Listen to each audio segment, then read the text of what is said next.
Hey, this is Ryan of Happy Healthy Vegan. So let's say you're vegan and you're looking for some more information about a vegan diet, how healthy or unhealthy it is, the science behind it. Who better should you be listening to than two people who are anti-vegan, two paleo meat-eating advocates? We got Joe Rogan on one of his latest podcasts here with paleo author and advocate Chris Kresser. Let's check some stuff out. If you're really an omnivore, you should be able to eat a squirrel, just grab it and eat it raw, and Yeah.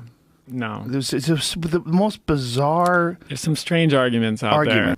Well, just because you find an argument bizarre or strange doesn't mean it's without point. The point is, if we were designed by nature to be meat-eating creatures like, lions and tigers, we should be able to do what they do. That is, get an animal uncooked, rip it open without knives, using just our hands, our claws, our teeth, and eat it raw. But we can't really do that, can we, guys? You're missing the valid point that argument's trying to make. Like we shouldn't drink milk because we're the only we're the only animal in nature that drinks the milk of another animal. Yeah, indeed we are. You don't find that a little strange? Yeah, well, we're the only animal in nature that uses iPhones, too. I have a whole bit about that. It's hilarious you said that.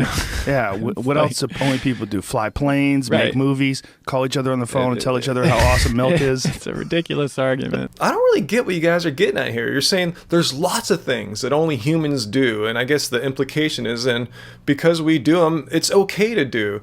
We use iPhones, it's okay to do that. Well, there's a problem with that kind of reasoning. Just because humans can do something doesn't mean that we should do something, that it's good for us. Like, say, humans we're the only species that I know that can take a crap on someone else's head for fun and pleasure. Does that mean we should do that?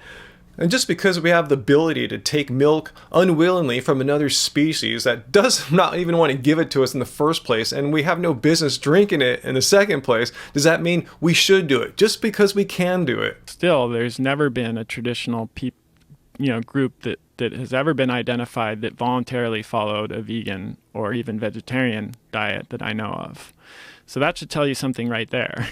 Well, this is a completely horrible argument because if you go back far enough into human history, you're going to find fruitarian-eating creatures. But let's get back to modern times. Yeah, you might not have any of them left over, but what is this traditional cultures you're speaking of? I mean, you seem to have this fantasy of finding groups out in the middle of jungles. Well, if we take that definition, expand it to people, say, from the 1800s up into the present, we have the Seventh-day Adventists, who have a long history for hundreds of years of being vegans and vegetarians.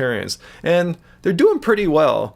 The Adventist vegetarians in California, with perhaps the highest life expectancy of any formally described population. The best of the best were Adventist vegetarians who had healthy lifestyles too, like exercising non-smokers, 87 and nearly 90 on average. That's like 10 to 14 years longer than the general population. There are a lot of anthropologists who now believe that eating meat was essentially what made us human. We came down out of the trees, and we developed the development of tools that could crack bones to give us access to the marrow, which is super nutrient dense. Never take an anthropology lesson from a paleo author, just bad news. What humans actually did was not cook meat when they came down as fruitarians out of the trees. That would be silly. Like, oh, I'm eating fruit, now I'm just going to eat a bunch of meat. No, they got down to the ground and found a bunch of tubers in the ground. As the researchers from the study rightfully point out, our brain requires so much glucose, about 60% of our body's glucose, that there's no way we could have gotten this on a low-carb diet. We needed a substantial source of carbohydrates to evolve our brains so rapidly. The real problem is when they distort the reality of the scientific findings of the human animal and diet. And that's an issue with a lot of people that are vegetarians and vegans that go on about how healthy they feel and about how awesome, but they're not doing blood lipid profiles. Joe, stop being very general and unspecific here. Who are these people you're talking about? I can speak from personal experience here on YouTube. I know dozens of us, myself, Fully Raw, Christina, Duran Ryder, we've put up tons of blood tests. I've put up 3 over the past 3.5 years I've been up here on YouTube. Nothing deficient of, nothing to hide. In fact, I think it's kind of ironic that low carbers, I don't see their blood tests put up here. Maybe you could put yours up, Joe. if you're a vegan and you're eating a vegan diet, you need to have a perfect vegan diet to be healthy, and you need to know what you're doing in terms of supplementation and how to meet the nutrient needs that aren't being met through diet. And at least in my experience, there are very few that actually do it right. All right, this is why, folks, you should never take vegan diet advice from someone who is not a vegan, someone who's actually anti-vegan, like Chris here. He's saying in order to be a healthy vegan, you have to be really careful. It has to be done perfectly. I mean, I've been vegan since 2010. I make no claims to having a perfect vegan diet, yet I'm doing pretty well, as my health and my blood test attest to. The Seventh-day Adventist vegans, they live about a decade longer than regular Americans. They're all doing it perfectly, and Chris talks about having to know the required supplementation vegans must take in order to be healthy. I just, do a little B12 spray once in a while. That's the only supplementation I take, not because I was deficient in B12, just because I thought, why not? What have I got to lose? They spend a large portion of this podcast talking about why vegans should eat shellfish like mollusks. You made these arguments that are very rational and logical, and you said, look, mollusks are essentially a very, very primitive form of life that doesn't feel pain. All right, so you heard that. Mollusks are simple, primitive creatures. They feel no pain. And you could argue that there's more evidence that some plants feel pain. Plants have no brains. They have no central nervous system. They don't have emotions. Plants can't get embarrassed. They can't feel anger. They don't feel pain. Secondly, plants don't need to be killed necessarily. You can pluck an apple out of the tree, a mango out of the tree. It's just the sexual reproduction organ you're pulling out. The plant continues to live. The tree is going to keep on going. So it's not equivalent in any way, shape, or form.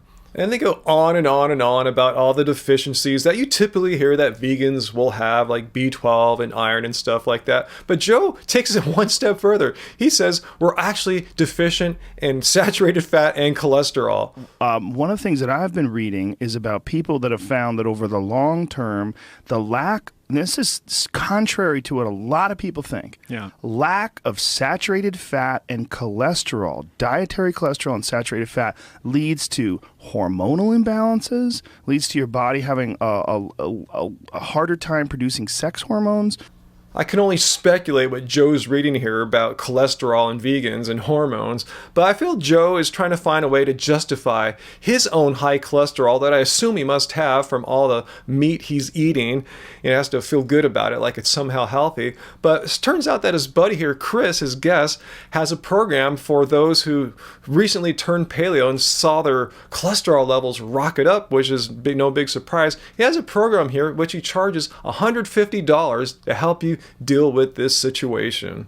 As per Joe's other videos on veganism, this one too was just a painful process, watching him just stumble and fumble his way through all these ideas which are just blatantly wrong. So anyway, let me know if you saw this Joe Rogan podcast video and what you thought about it. Let me know in the questions and comments down below. Share this with a friend who watches Joe's shows and thinks Joe knows what he's talking about. And hit like if you got something out of this video. And I'm waiting for Vegan Gains to rip Joe a new one. How about you guys? Let me know down there. Subscribe if you're new, and for more vegan information here from me and Angie at Happy Healthy Vegan. Until next time, Joe and Chris, keep it carved, you freaks. Keep it carved.